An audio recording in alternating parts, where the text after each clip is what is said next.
Hello and welcome to Pagabo Live, our initiative designed to promote knowledge in the public sector. I'm Tom Snee, and for the next hour, we'll be talking about net zero and value for money in housing with our panel of industry experts who I'll now ask to introduce themselves, starting with Graham. Good afternoon. Thank you. My name is Graham Corders. I'm the Development Director for EDAROTH. EDAROTH stands for Everyone Deserves a Roof Over Their Head, and we are the MMC housing delivery arm of Atkins Realis. Excellent. Thank you. Great to have you on Pagabo Live, Graham. Next up, Rebecca. Good afternoon. So I'm Rebecca Reynolds. I'm Head of Sustainability for Equans. We're a Tier 1 contractor working predominantly in the social housing space. And I work with our clients to help them realise their ambitions towards net zero and look at available funding streams to support the cost. Brilliant stuff. Welcome to Pagabo Live. And joining us for the first time from Pagabo Live is Ruth.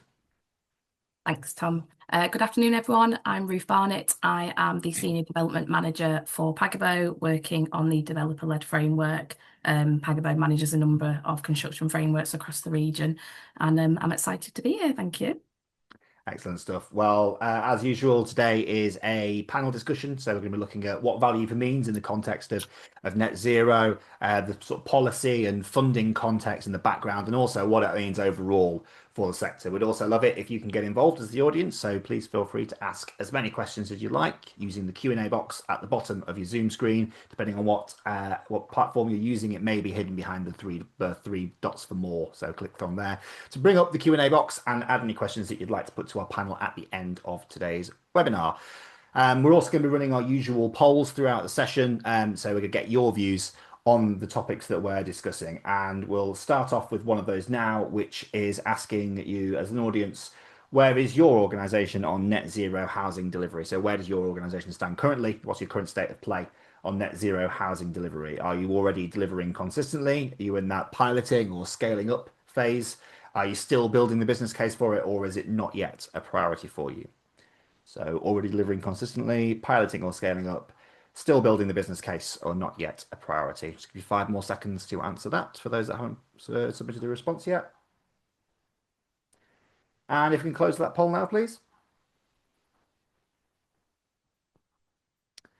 So interestingly, looking at that, we've got a fairly decent split. 13% saying it's not yet a priority, which is something I'm sure we'll touch on later on in today's webinar. But 26% saying they're already delivering consistently, 41% the largest group saying they're in that piloting or scaling up phase, and 20% saying that they're still building the business case for net zero housing delivery. Again, something we'll no doubt discuss later on. But first, let's go to the topic and the title of the webinar: value for money, and what that actually means in the context of net zero.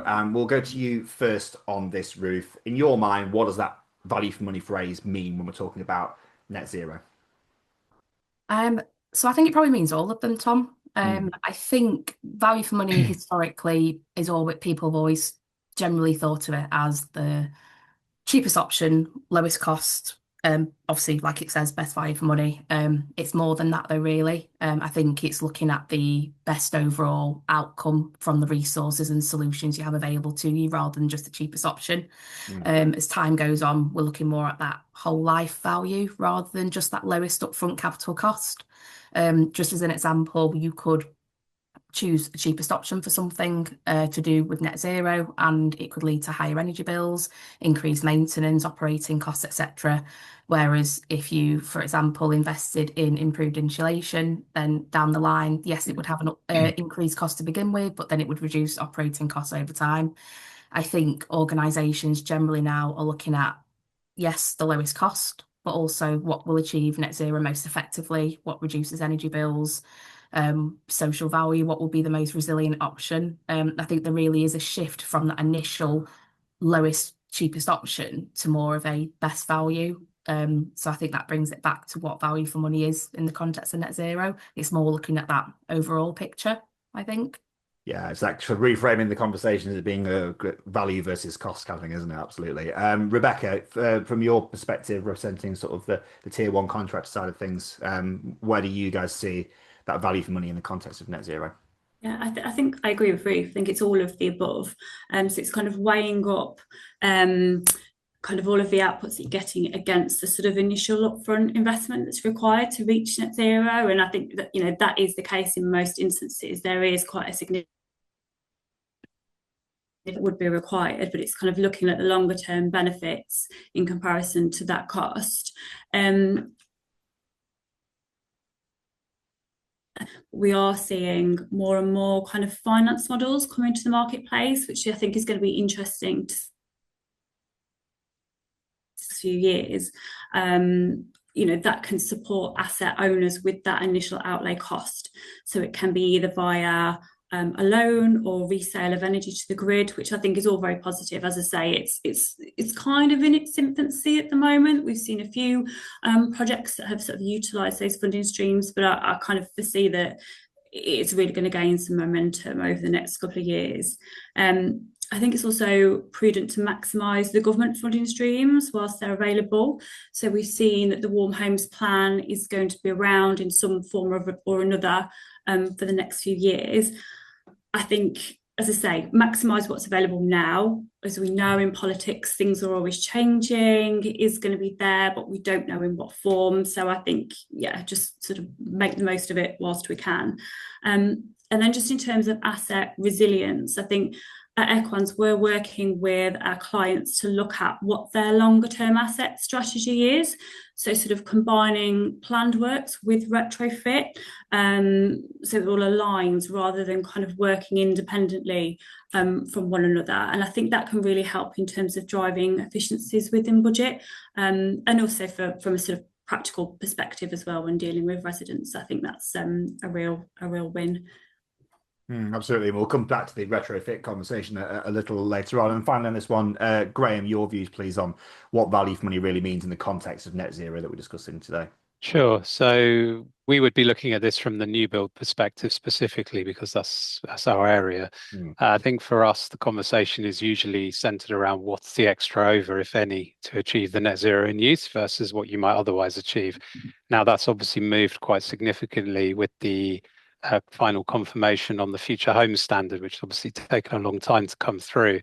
So going forward, I think it's a different conversation from what it's been in sort of in the immediate past, because for new projects now, assuming that the intent will be to meet that Future Home Standard as a given, then I think the gap, the extra over, is actually relatively minimal to achieve net zero in use. And then really it's just a question for that client commissioning the project, to what extent do they understand and see that added value through the life cycle, as we've been saying.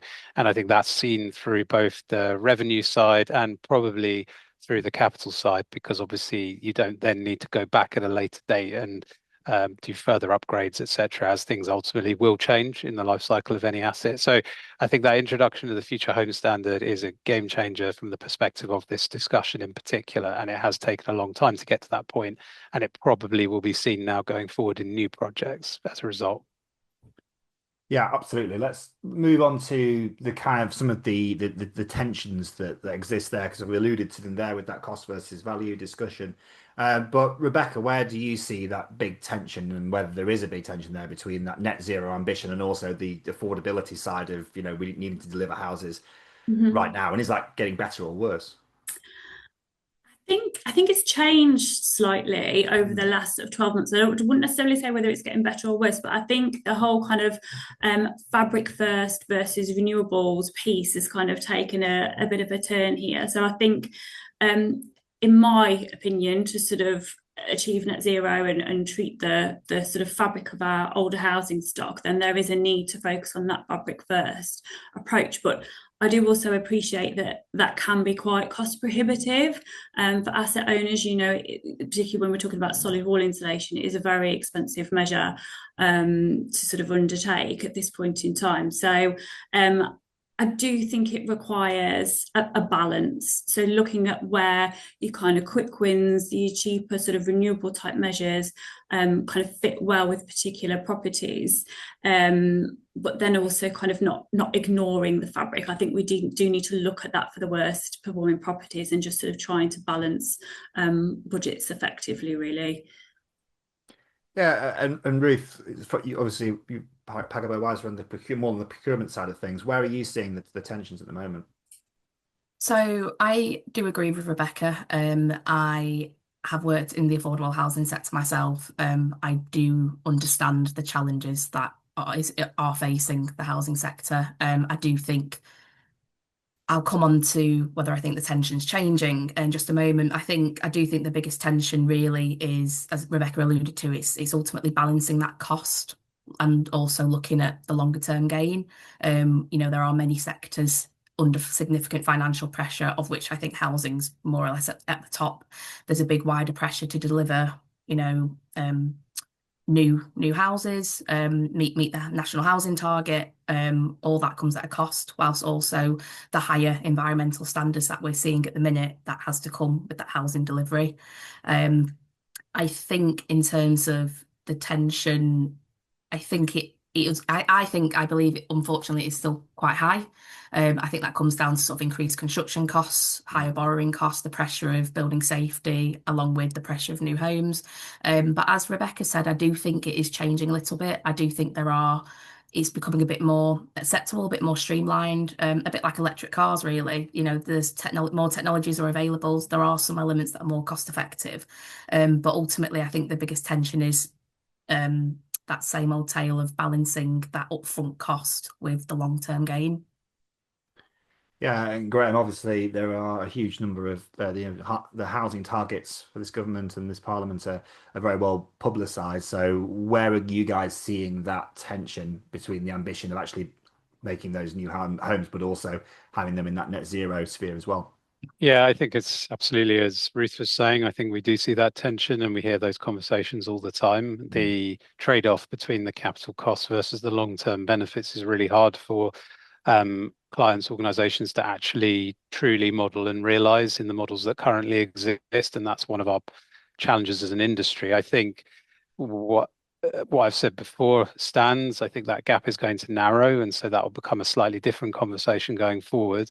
I think also there are some different financial models, loans, etc., coming through to the market now, which has also been mentioned. I think that will also change the equation. So there are obviously initiatives out there, like, for example, there are others, but there are things like Octopus Zero Bills, which we're seeing take up on, which is where commissioning authorities, landlords can actually take a share of the benefit from the measures being installed financially that ultimately covers that capital cost. Those are the sort of things that I think will bridge that gap. And I can only assume that market will grow because, it's at the early stages and it clearly makes economic sense for everyone, particularly in affordable housing. It's really a no-brainer to try and do what you can to reduce the exposure of the residents to fuel bills, etc. So anything that can be done to reduce those running costs is actually going to play back positively to the asset owner over time. Excellent stuff.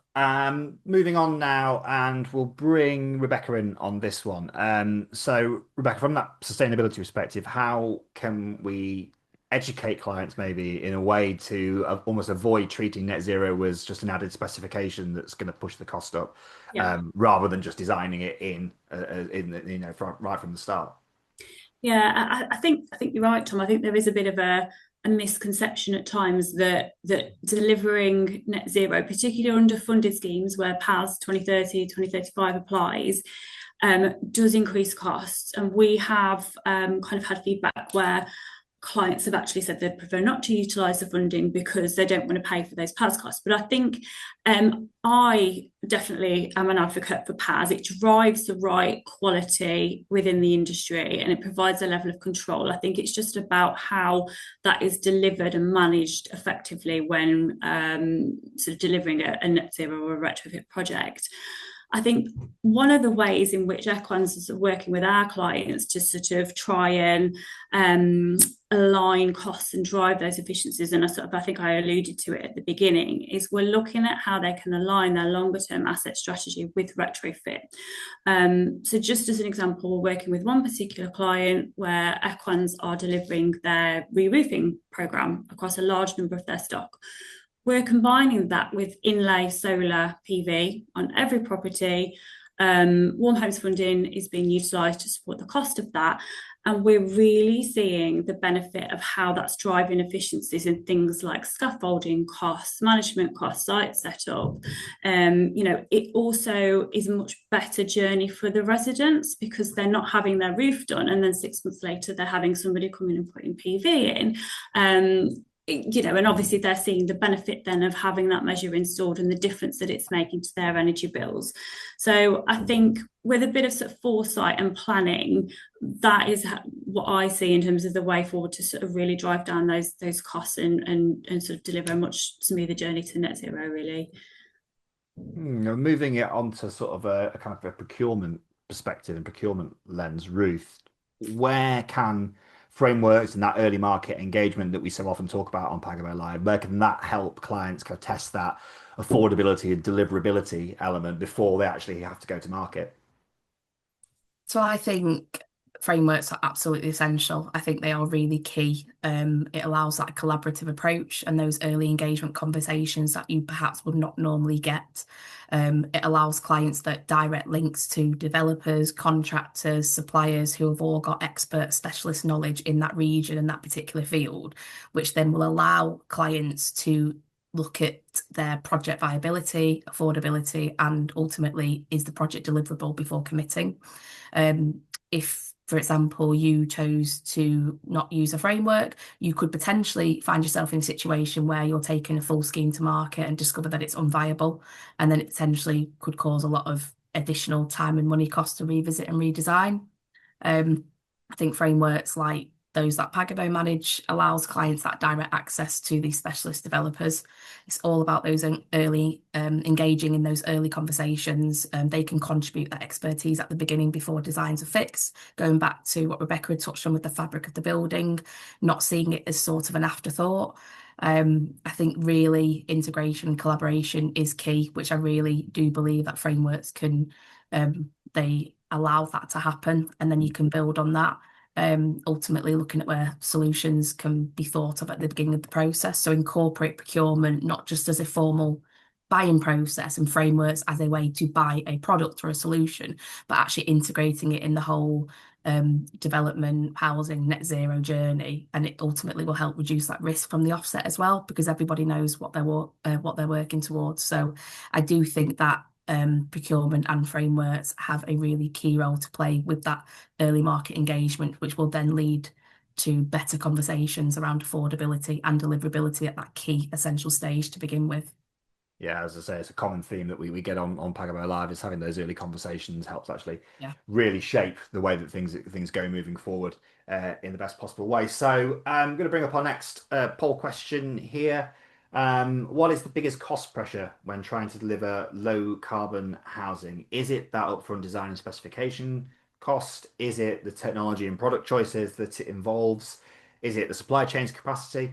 Or is it that uncertainty over funding standards? We've mentioned that kind of uncertainty in the marketplace already today. So which is the biggest cost pressure when trying to deliver low carbon housing? Is it upfront design specification, technology and product choices, supply chain capacity, and uncertainty over funding standards?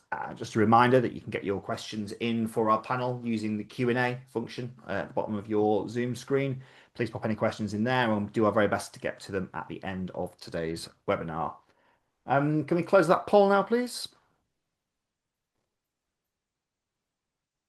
So a fairly even split again, but pulling away, and something that we talked about just a few moments ago is that upfront design and specification element of it is where people are seeing the biggest cost pressure.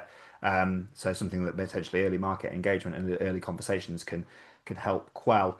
Technology and product choices, again, something that we've already talked about today, is seen as a pressure for 28% of the audience, and then supply chain capacity and uncertainty over funding standards just around 20% each. So essentially what we're saying is all of these probably apply to some extent as people, but it's the upfront design and specification right at the start that is causing those big cost pressures when delivering low carbon housing. So upfront costs seems there to be the sticking point for a large percentage of our audience. So how should we be looking to balance that kind of capital costs with the long-term value piece around those lower bills, reduced maintenance, that compliance, and also better resident outcomes? We'll come to you first on this, Ruth, but I think we'll hear from all three of you on this one. Thanks, Tom. I think the key word here is balance. Ultimately, it's acknowledging that it is a balance between that capital cost and long-term value, but how do we achieve that is obviously a bit more complicated. I think I would say the key thing for clients, particularly for this topic in the housing sector, but any sector really, is shifting from what is this going to cost to more what value is this going to deliver over the lifetime, perhaps thinking ahead to the next 50, 100 years when looking at a existing or a new asset. I think it's ultimately considering the total cost and performance over its lifetime, not just simply how much is this going to cost? Is it too expensive? So looking at that balanced approach. So I know we've touched on this before, but looking at the whole life cost, what are the operating costs? What are the maintenance costs? Is there going to be higher maintenance and operating costs if things potentially aren't looked at, or if the cheaper option or that investment hasn't been made to begin with? And then flipping that to, yes, there's a cost at the beginning for this investment, but long term, will it help reduce operating costs and maintenance costs? I think resident outcomes is really important, and I believe this does link to social value as well. So if you look at resident outcomes, the key thing, resident affordability, looking at lower energy bills, this can ultimately increase resident satisfaction and well-being, which in turn then helps with social value, because you're looking at healthier, happier residents, healthier, stronger communities. So that all links into social value. Again, if you flip that, and potentially you could be facing higher with no investment or a cheaper option, could you then be faced with higher energy bills, unhappy residents, fuel poverty, etc. So there's a lot of different things that need to be looked at to be balanced. Future compliance as well. So building regs, retrofit, what could potentially be avoided when looking at existing assets and new build. Operational performance, again, the lower maintenance costs, the lower repair costs, is it going to result in an increased pressure on staff and resources to look at reducing bills if residents are finding them unavoidable? So I think really it's trying to balance and almost trying to justify and balance, I would say, that upfront cost with that longer term gain, instead of just looking at money saving. So ultimately, what are your outcomes you want to achieve? For example, if resident affordability is really key and a priority for you, then actually almost working back what can be done when looking at new builds or existing assets. So yes, I think as many things in life, it's that balance. Yeah, nicely put. Rebecca, how do these conversations normally go for you guys and your clients? So I think sort of totally agree with all of the points that Ruth has made there. I think it is about balance. It's about looking at the approach holistically, so sort of weighing up the benefit versus the cost. I think particularly around sort of the longer term value. So we often sort of sit down and look at repairs data with our clients and see which properties are actually kind of creating the most amount of kind of ongoing costs, just to kind of keep things ticking over. And actually, would it be more beneficial to try and spend a bit of money up front and kind of deliver a more kind of healthy, decent home? So we do actually sort of look at that. I think in my mind, the residents should be at the fore, and trying to kind of improve their sort of well-being, driving energy costs down. Obviously, it does depend on the budget that's available and doing the best with what you've got. But I think all of these things are important about, looking at the longer term strategy. I think we are expecting to see a minimum EPC standard come in under the new Decent Homes. So I think, there is going to be a stricter compliance regime that's going to come in, that sort of ties in with net zero and retrofit. So I think, it is really important to kind of look at it holistically, and weigh up all of those sort of different elements, really. As we mentioned previously, I think looking at finance models that are available is going to be a real help. So, is it worth just doing solar PV, or should we be putting a battery in with that as well, which is then going to create a mechanism to sort of drive a bit of a revenue stream? It can support the kind of upfront capital cost. It's also going to be more beneficial for the resident as well, because they're going to be able to store what they're generating during the day and use it in the evening. So those types of sort of decision making right at the beginning, I think, are really key. And Graham, how does EDAROTH kind of strike that balance with your customers and the people that you work with? Yeah, well, it's the same conversation, really. I suppose in our case, slightly different starting point because it's a manufactured product. So our panels and our system is designed and conceived to achieve a certain starting point, which maybe is a higher standard perhaps than a traditional construction approach would typically achieve. So the extra over to get from that to a net zero position is actually very minimal. The capital cost of the solar PV element, for example, has probably come down by around 50% in the last 3 or so years. So, it's sort of a few £1,000s to do it. And you sort of think, well, why wouldn't you? Because by doing it, you're then unlocking the opportunities that Rebecca mentioned. For example, you could introduce a battery, which again, the costs have come down exponentially. And so maybe for a further £3,000 or £4,000 on a typical home, the two of those things together can then generate a opportunity to have an income stream attached to that energy that, there's models out there to lease it or pay for it or carve up the returns. So client can look at things in a slightly different way now, whereas maybe even only 2-3 years ago, that wasn't really available. So I think things are moving quite quickly on the funding piece. What I was going to say, though, is, just taking about sort of like classic development appraisal speak, my question would always be, and I understand that organizations struggle to kind of unilaterally make these changes, but in practice, the question I would be asking is, what's the impact on assumptions around, for example, voids and bad debts? Is there a positive impact by introducing nil or close to nil energy bills into a home? There must be. Cyclical maintenance has been mentioned. So what's the cyclical maintenance assumption? Does that get pushed out because some of the things that you would otherwise then potentially need to be introducing sort of 5 to 10 years into the occupation of the home have already been done, so you don't need to do them? And then I think the interesting one as an industry, which we've really struggled with for a long time, is the valuation point. So does the asset actually attract a higher value because you've done it? I mean, right now it doesn't, and I know that's a problem. But perhaps we're moving to a market where there's a negative valuation or a discount to stock that isn't net zero in use, and therefore that plays in over time. So it may be that we end up with a position where actually banks, funds start saying, well, because it's not quite achieving what we want to achieve, we have to discount it in our books.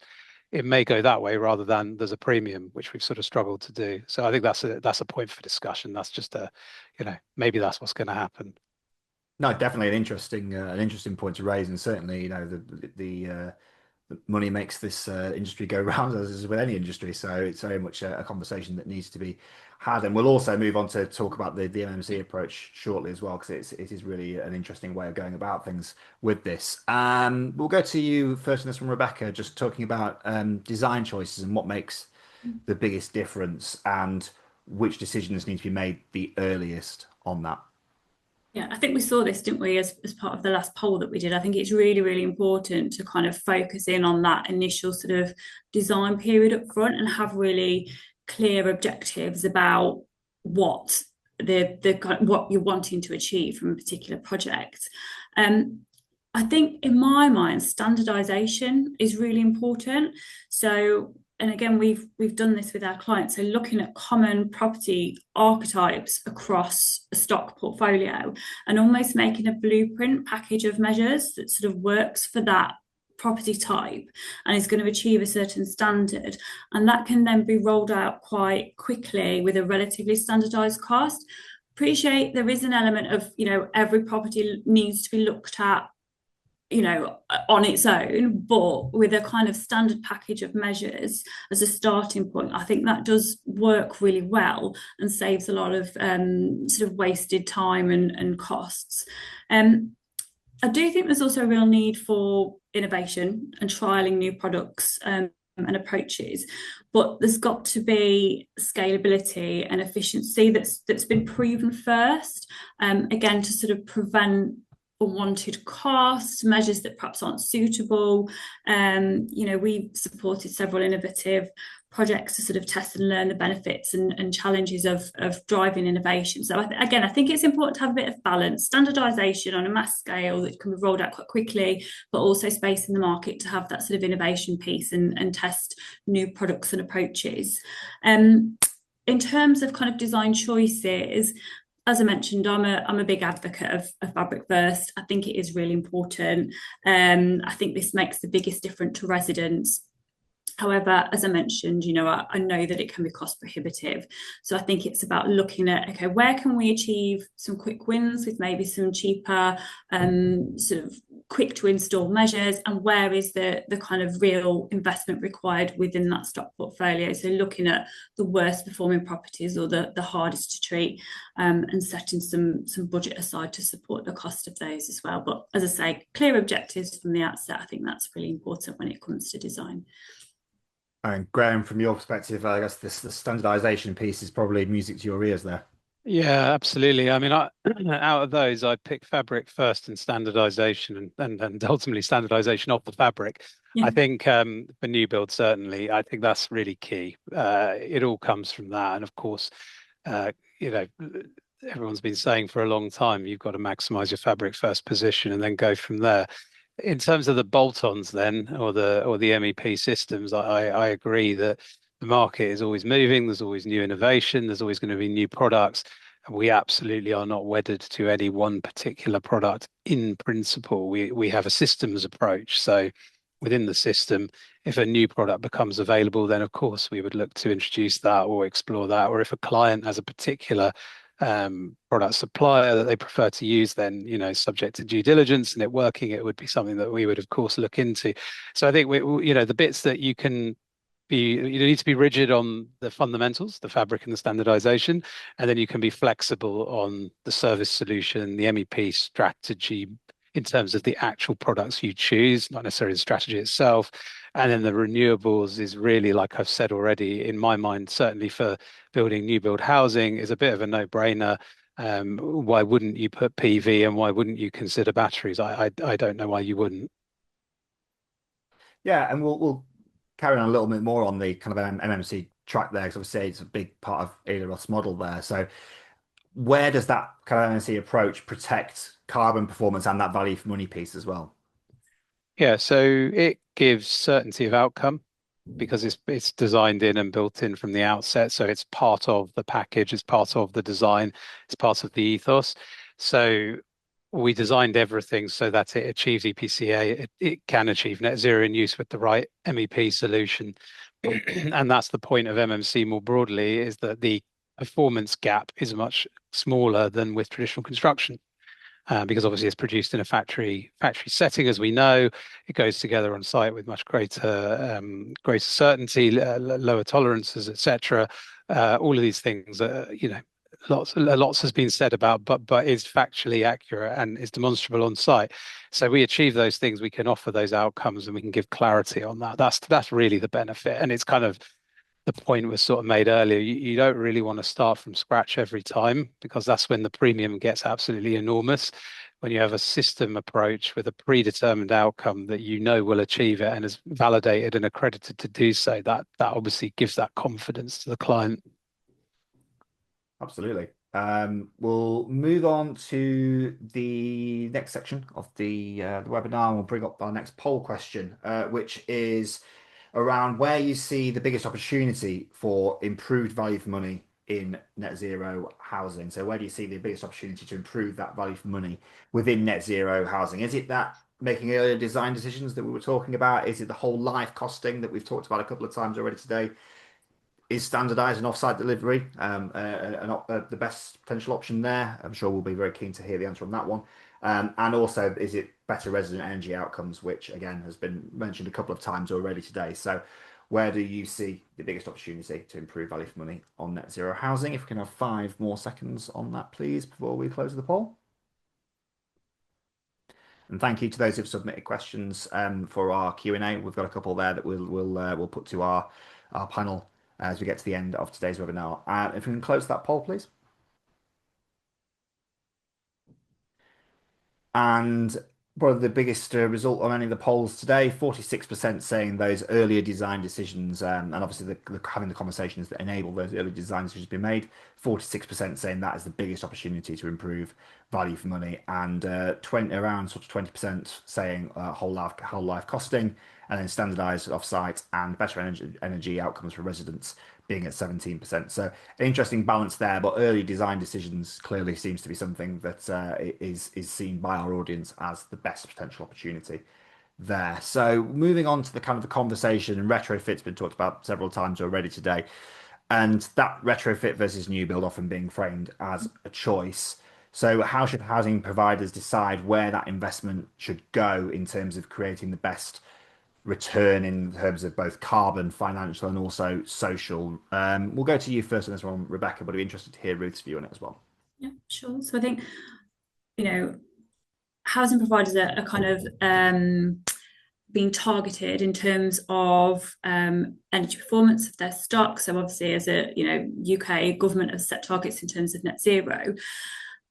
So I think ease to deliver has to be a key consideration here. So if you think about solar panels and battery being retrofitted, they can be installed in a matter of a few days and can make a huge difference to residents. Whereas building a new home is going to take much longer.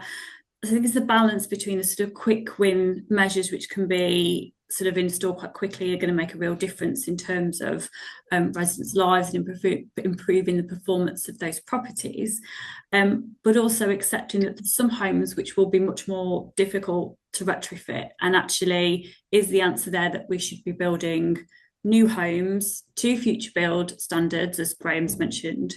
I think that should also be part of the jigsaw. So there's definitely a place for both, and we should be striving for excellence in both approaches. But I think the kind of fact of the matter is, when it comes to kind of the timeframes that we're working to, there's got to be an element of kind of quick win retrofit in there as well, for sure. Yeah, and Ruth, how do you see that kind of that balance and that conversation around where the investment actually goes to create those best returns? Yeah, I think similar to what Rebecca said, I think in reality, housing providers need both. They need to meet the housing targets. They also need to be looking at their existing stock and look at retrofit options. In an absolute ideal world, it'd be something that they didn't have to choose. But I think if you are faced with that choice, as Rebecca said, looking at the quick wins for investment, I think longer term, it's understanding what investment and where that investment is, what creates the greatest long-term value. Again, going back to the whole, which is quite a common theme of today's webinar, around looking beyond the upfront costs and considering the whole life cycle of the project, the carbon, the financial viability, and the resident outcomes. So housing providers, obviously, when you're looking at your existing stock, can there be upgrades made to meet the future performance standards at a reasonable cost? If it's feasible, then retrofit's a great option to look at, because you're retaining that existing structure. You're also avoiding much of the embedded carbon associated with demolishing and rebuilding.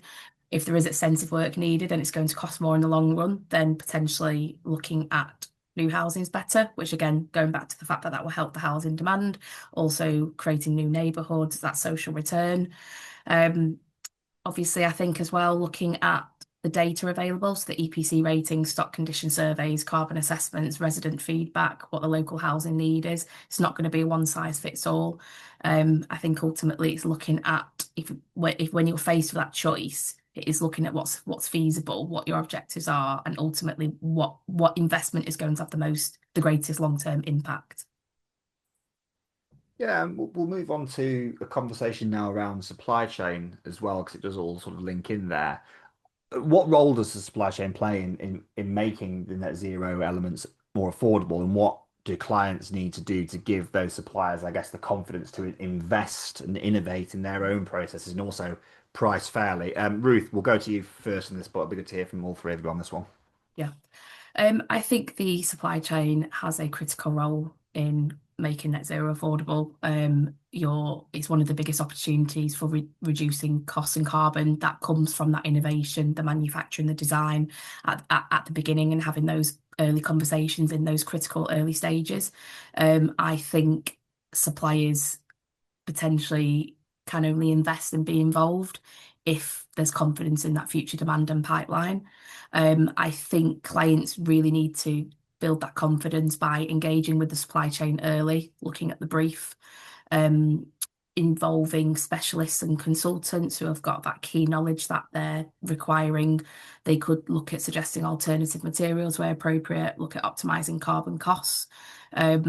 Clients also need to be quite transparent on their pipeline of work, feasibility of future projects, clear project briefs. What are their outcomes? What are their solutions? And again, what I alluded to in one of the previous questions was sort of working back from that. So what is it that they're looking to achieve, whether it's a new build project or a retrofit project? Really focusing, I guess, on outcomes rather than solutions. So looking at energy performance, whole life carbon, going back to that resident affordability, building performance. I think the supply chain is really key because it allows that innovation and those early conversations from the offset, really. I think if there's key elements that aren't known, for example, around variables around cost, there's elements of risk that perhaps the client may not want to take on. Ultimately, that does need sharing out because then that will lead to more competitive pricing, those greater innovation conversations, and everyone's having those conversations early. So I think there's real scope and opportunity when using the supply chain in a client's net zero journey, but there needs to be that confidence to begin with, which a lot of it will come from those upfront transparent conversations. We certainly find it from Pagabo's point of view when working with local authorities. They will often come to us with their projects, and a big element of that naturally is around net zero carbon and social value and what they're looking to achieve. And obviously that's where we come in, linking up the specialist suppliers to help deliver that. Yeah, and Graham, your thoughts on this around the role of the supply chain in making the net zero goals more affordable? Yeah, well, I think, we are the supply chain in this instance, aren't we? And I suppose that the thing for us is really simple. It's about economies of scale. So with the right scale and access to pipeline, then the cost per home, the cost for the premium, for the additional technology, etc., it all comes down. And we happily pass that on to the customer. I noticed at the beginning, I think there was a poll and it said a lot of people are looking at pilot projects, which I understand because, you want to test and sort of work out what the right strategy for that organization is. But pilot projects will always often come with a price premium by their nature because they do tend to be smaller and experimental. And I suppose it's important to bear in mind that, because the pilot project may not be the guide price to the future delivery. So once you get to scale, then it's a different conversation. Yeah, and Rebecca, what would you like to see from clients to give you guys the kind of the confidence to invest and innovate Yeah. and price well? I think one of the key points for me is providing a sort of clear brief from the outset. So, we appreciate things can change, but as a contractor, it's a much smoother journey for all if we understand from the outset the objectives, the budget, the timeframes, and then we can support our clients by sort of providing the optimum project approach within those boundaries. So I think, clear decision making client side things keeps things efficient for all of us and prevents wasted costs. I think just going back to my previous point as well around aligning retrofit with planned works, I think that helps to create a longevity, which is helpful to the supply chain in being able to invest money and resource in improving processes, looking at innovative methods and products. So it takes a lot of risk out of the industry. If we can see kind of 5 to 10 years in advance what's coming down the line, that kind of, well, it supports us, but it also supports our kind of smaller local supply chain as well, because we can give them the confidence in their business to be able to invest. I think government are, of course, somewhat accountable for sort of market confidence given the funding streams. We've seen impact just lately with what's happened in the eco market. So no, we've said it many times, but I think it's about having that certainty from the government about what the future landscape is going to look like for RPs in terms of the funding that's going to be available. Yeah, certainty helps everybody in this situation. We'll bring up our penultimate audience poll just so we can make sure that we're getting everything we can from you guys and getting all the input that we can from our audience. What would make net zero housing easier to deliver at scale? Is it that clearer policy and funding that we've just discussed? Is it better whole life cost evidence? Is it stronger supply chain confidence? Or is it more standardization? So what we're looking at, what would make net zero housing easier to deliver at scale? Is it clearer policy and funding? Is it better whole life cost evidence? Is it stronger supply chain confidence? Or is it more standardization? And if we could close that poll now, please. Yeah, I'm very much to the point you've just made there, Rebecca. Around 50% of the audience have said that clear policy and funding is what would really help them deliver net zero housing easier at scale. So no particular surprises there. And around 20% saying that better the whole life cost evidence. Again, that sort of cost versus value conversation there. A lot stronger supply chain confidence and more standardization, 14 and 18% respectively. So before we go into our audience Q&A, we'll put a final question to you guys. And we'll start with you, Graham, on this, but I'll go to all three of you. So looking ahead, what is one practical change housing providers can make on their next scheme to move net zero from aspiration to affordable delivery? I think it's scale. So bring the opportunities together at scale, and these things become substantially more affordable and start to move into the space of, well, why wouldn't you do it, rather than having a conversation about, extra overs and cost differences. So that would be my point on it. I think scale is everything. Excellent. And Rebecca, the practical change you'd like to see housing providers make to ensure that net zero becomes something that's more affordable and deliverable rather than just aspirational? I think certainty and clarity are the most important thing for me, really. So having a clear asset strategy in place that aligns net zero with decency measures and plan works. And as I say, this is how Equans is supporting our clients with their sort of roadmap to net zero. Excellent. And same question to you, Ruth. What's that practical change that you would see?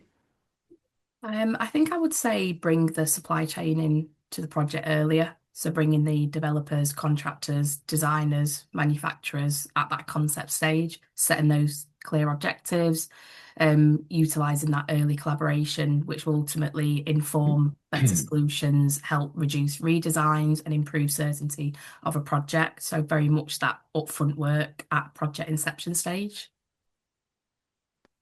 Excellent stuff.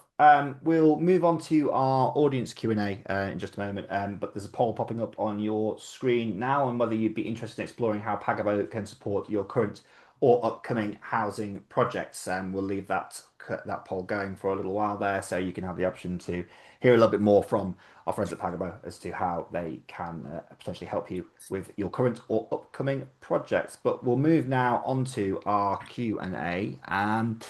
So we'll start off with a question that came in from Matthew Pumphrey, and it's one that we've talked about supply chain a couple of times today, and an interesting one around building capacity within local supply chains that are in the more specialist areas, some of the more specialist areas that we've talked about today.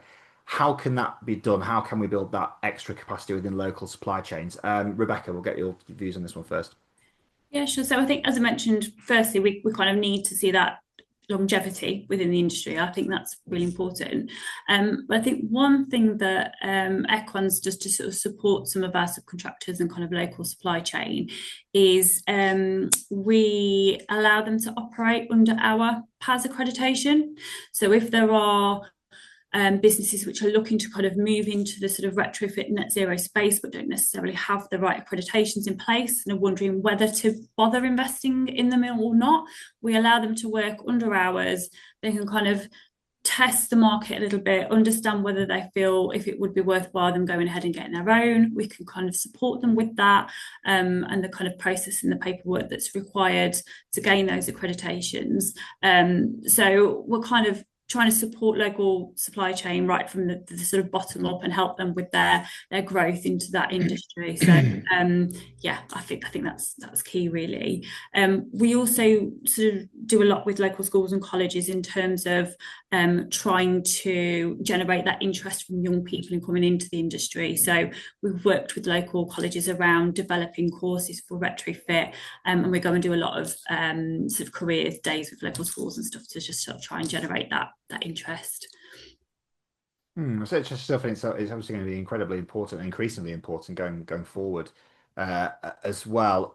Graham, I'll bring you in on this question here because it's coming from Kavita Ramchandra, and they've asked the role of clients and what is the role of clients in terms of their mindset towards net zero targets, and how can we start shifting client mindsets away from that doing the bare minimum, the need to meet building regs, or meeting net zero only if it's mandated by planning. How can we kind of shift that attitude within clients that it's not just a nice to have, it's something that can really help deliver for them? Yeah, so clearly the client needs to want it for it to happen. That's a statement of the obvious, isn't it? And I suppose in terms of the mindset, I would go back to some of my previous comments. So it's really about understanding the long-term benefits better in the model and capturing that, or at least explaining that to stakeholders on the client side. The benefits to the residents in the case of housing that then translates to benefits to um, the asset owner in terms of who owns the properties, be that through lower voids and bad debts, be that through lower cyclical maintenance costs, etc., etc. There's some quite tangible things there that I think can be brought to bear. And then there's the, well, why wouldn't you do it argument. Now, where we've been, the gap between schemes that were consented a few years ago under old building regs and net zero is quite significant. And so that gap has been quite significant. But I think as the market moves to new schemes coming through, as that pipeline is ultimately delivered or worked through, and we start to deal with the new consents coming through under future homes, I do think that gap is fundamentally much smaller, and therefore that conversation gets easier. I'm not sure if that's fully fed through to the market yet. I don't think it has, but it will obviously do over time. So those are the two primary things. I think also it just depends a lot of the time on the organization's appetite for things. Sometimes the label of net zero in itself is maybe not that helpful. Perhaps it's better to look at things like, what's the long-term value for money? What's the impact on my residents? Am I doing the right thing for my community?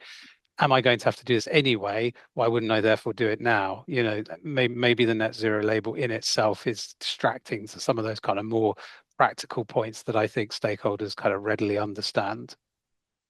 Yeah, and that segues quite nicely into another question that we've had come in, and we'll put this to you, Ruth, because you've mentioned around sort of resident outcomes. But Reese is asking, when assessing value for money, is there enough emphasis being placed on actually influencing resident behaviour alongside investing in low sort of carbon technologies? So should we be actually looking at influencing the behaviours of those residents to make sure that they're making the best out of the opportunities they have with net zero, as opposed to just deploying additional technologies around how they use the technology, how they engage with it potentially? Yes, absolutely. I think it's a really good point that's been raised. It is absolutely about resident education. I've worked in my previous housing role a number of sort of heat pump projects, and they're only to an extent as useful as if they can be actually used and people understand what they're there for and what the benefits are. So absolutely, it's absolutely key. I think residents need to be on board with some of this carbon saving technology, so that, and also educating them so they understand what the benefits actually are. If we're looking at communal heating, and if that's sort of under control, that could lead to lower service charges, for example, for residents. So actually there's something to be gained from it. So yeah, absolutely, is absolutely key. I think the investment in technology, whatever technology you're looking at to help reduce your environmental impact, needs to be matched with the education about understanding what that technology is to do. So yes, absolutely, it's a very good point. Excellent stuff. And we'll wrap up with something that's incredibly relevant at the moment, given the temperature and how warm it's been over this summer, and how the houses are insulated in the UK. And we'll put this one to you, Rebecca, but feel free to chip in any of our other guests. So will the over insulation of houses, both currently and also future homes, will that actually drive the demand for aircon and potentially compromise those net zero aspirations that we have? It's an interesting balance, isn't it? Yeah, I think climate adaptation is something that we definitely need to consider. As you say, Tom, it's been very hot the last couple of weeks. I think we've all been suffering. I don't necessarily see it as over insulation, because I think the insulation measures that were installed are designed specifically for that property, so they are right. I think the fact is we are seeing more extreme temperatures, so it's much colder in the winter. We still need to keep our homes warm at that point. But yes, we do have these spikes of kind of hot weather in the summer, and I think over time we are going to see a move towards, okay, how do we balance that more effectively? So I think even in the government's sort of longer term warm homes plan, they have mentioned climate adaptation measures in latter years. So this could be things like heat pumps, which do heating and cooling. I think there's kind of ways to capture solar gains, sort of around measures around windows and things like that, which I think we will start to see that in future years. But I don't think it's necessarily compromising net zero. I think it's about using that technology in a smart way to kind of give us the best outcome in terms of comfort in our homes, but also making sure that we're kind of using it effectively and doing it in a smart way that's not wasting energy. Excellent. Well, thank you very much to the three of you for your input today. I'm going to come to each of you now for a final kind of takeaway that you'd like to give to our audience from today's webinar. So if you can take one thing away from today, what would it be? I'm going to come to you first on this one, Graham. Yeah, so I would say it's not a nice to have. It's something that we should all be looking at carefully about how we can introduce into the projects that are being delivered going forwards. And I think with the way things are moving and the way the industry is moving, I think that's becoming increasingly realistic for clients. Excellent. And Rebecca, your final thought takeaway for our audience today? I think collaboration is key for me. I think sort of working together, RPs, contractors, designers, innovators, all across the industry. I think if we're going to achieve net zero and deliver it in a cost-effective and efficient way, then we all need to be working together closely. Excellent. And last but by no means least, Ruth, your final takeaway for our audience today? I think I try and get away from it just being about how expensive it is and how restrictive it is, actually looking at, as Graham said, it's something that is going to be required more and more in the future, actually incorporating it from the offset, from the beginning of projects. Don't just be scared by the higher cost, because there's actually quite a few options out there, which, and as Rebecca has also said, that collaboration will really help to unlock that. So embrace it. Excellent stuff. Great message to end on there. That is unfortunately all we've got time for today. But thank you once again to everybody for tuning in and your participation. We've had a really active chat section here today, so good to see people engaging with the topic. If you've joined our webinar today or signed up for it, you're now part of the Pagabo Live community, so you'll receive links to all of our upcoming sessions, and you can find more on the Pagabo website about what sessions we've got coming up for the rest of the year. There'll also be a newsletter coming around a week after each of the Pagabo Live sessions, which will have a recording of the webinar in both video and podcast form, along with further insights from the team, and often we manage to include some of the questions that we didn't get around to today. You'll also be able to claim a CPD credit for today's session. You'll be receiving an email from the Pagabo team in the coming days about how you can do that. Pagabo Live is going to be taking a short midsummer break, but we will be back in September, where we'll be looking at the Building Safety Act and how you can stay compliant. But all remains to be said. Thank you very much again for your attendance today. Thank you very much to our panel, to Ruth, to Rebecca, and to Graham. And we hope to see you again next time on Pagabo Live. Thank you.